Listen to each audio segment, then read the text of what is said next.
ভাবো, একটা দেশ যেখানে হাজার বছর ধরে একটাই শাসন। এই দেশটা ছিল মিশর, পৃথিবীর প্রথম সুপার পাওয়ার। কিন্তু প্রশ্ন হলো, মিশর এত শক্তিশালী হলো কিভাবে?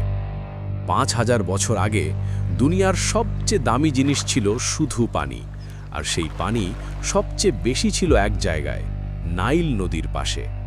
এই নদীর জন্যই সারা পৃথিবী থেকে মানুষ এসে এখানে বসবাস শুরু করলো, আর ধীরে ধীরে মিশর হয়ে উঠল পৃথিবীর সবচেয়ে ধনী আর শক্তিশালী দেশ।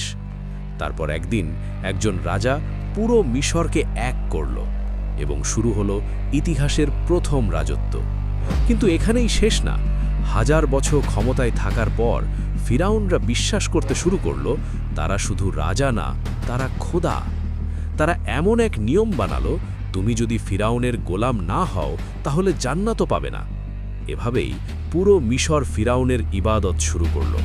কিন্তু মৃত্যুর পর খোদা থাকার জন্য তারা শুরু করল এক ভয়ঙ্কর পরীক্ষা, নিজেদের শরীরকে হাজার বছর ধরে বাঁচিয়ে রাখার চেষ্টা।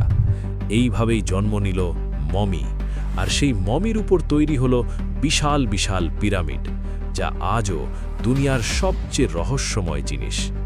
কিন্তু এই পিরামিডই একদিন মিশরের পতনের কারণ হয়ে দাঁড়াবে।